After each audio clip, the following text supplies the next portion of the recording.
So guys, controversies surrounding Tinubu's academic record did not even begin today. Honestly, it all started from the time he showed interest in politics. And I tell you, up to today, there are still so many controversies, especially around his academic record.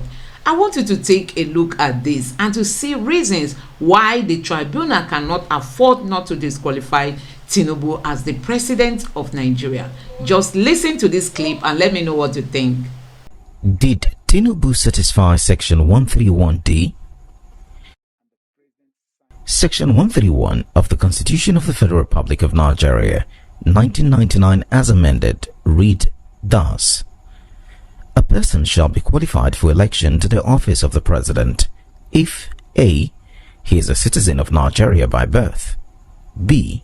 he has attained the age of 40 years, C. he is a member of a political party and is sponsored by that political party, and D.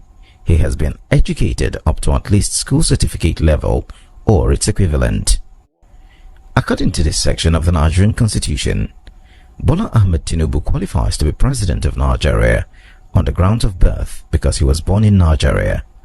He also qualifies to be president because he is above the prescribed 40 years of age.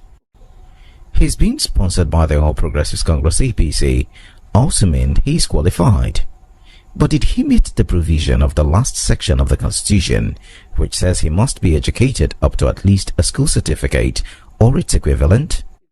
In 1999, when Tinubu contested election for the office of Governor of Lagos State, he made the positions an oath to the effect that he graduated from Government College of Ibadan in Oyo State. A few months into his administration of Lagos State, the news broke that Tinubu had forged both his age and academic records. A petition signed by the duo of Alhaji Jamid Serki and Dr. Waliu Balogun Smith, dated August 12, 1999, accused him of lying on oath over his age and academic records. The petitioners alleged that Tinubu's claims in INEC Form CF-001 that he attended Government College Ibadan and another claim that he attended Chicago State University were all false.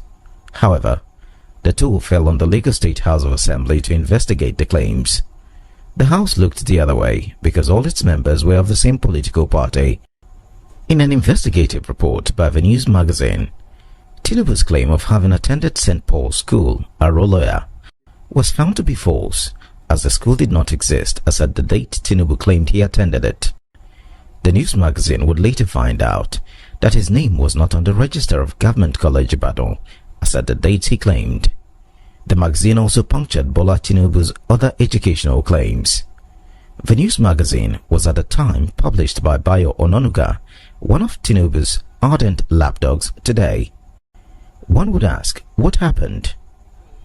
Disturbed by these developments, Chief Gani Fawehinmi approached the Federal High Court and sought an order to compel the Nigeria Police to investigate the allegations of forgery against Tinubu and prosecute him if found to have made false claims on oath. Chief Fawehinmi was represented in the matter by Ebun Olu Adigborua, now a senior advocate of Nigeria, SAN, while Tinubu was then represented by Professor Yemi Oshibajo, SAN, who at the time was the Attorney General of Lagos State and Commissioner for Justice. The Nigeria Police was represented by Sunday Hindero, Commissioner of Police in charge of legal. They all appeared and argued the matter before Justice Sunday Wilson Egbo, who upheld the argument that Tinubu could not be investigated because he was protected by Section 308 of the Constitution. Not satisfied, Fawehinmi took the challenge up to the Supreme Court, which dismissed the case on technical grounds. Soon after the matter, Justice Egbo was fired by the National Judicial Council (NJC). However, Tinubu had a miraculous turnaround when filing his INEC nomination forms for re-election in 2003.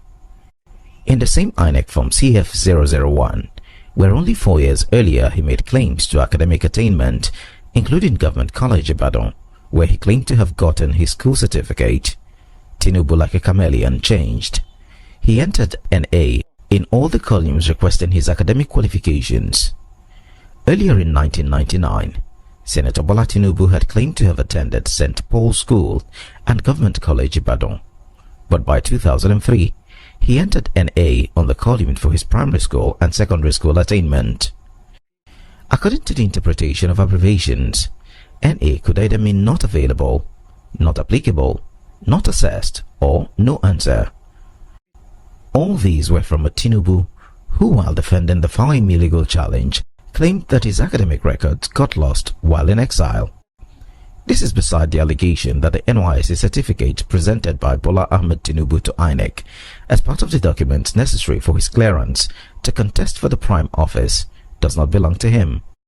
According to a publication in Premium Times, the certificate presented by Tinubu to INEC bore the name Tinubu Bola Adekunle, indicating that it also may have been forged.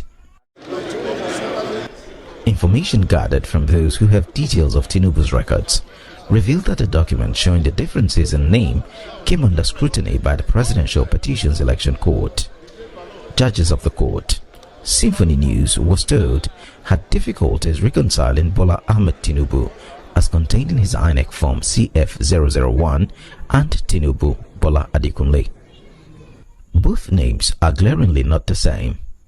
Even Tinubu's lead counsel, Wole Olanipekun SAN, could not find arguments to defend the differences as Ahmed and Adekunle are different names. Questions about Tinubu's eligibility to contest the 2023 presidential election on account of his academic records and allegations of perjury will never go away. And as Simon Kolawole of the Cable.ng said in his article titled Tinubu's Lingering Certificate Conundrum, Tinubu must be prepared to answer questions around the omissions. This is one of the many reasons all Nigerian eyes are now glued to the judiciary. Will the court amend the Nigerian constitution by upholding Tinubu's qualification to contest for office, despite the provision of Section 131D? So guys, you have seen it for yourself that Tinubu has got a lot of questions to answer. He's now a public figure, and I think it is high time for him to make clean some of his records, as in he should come bare to the public so that the people will get to understand him, get to know where he schooled, where he attended his primary, his secondary, his university education. And I think all these controversies will be put to rest. Let me know what you think in the comment section below. Thank you.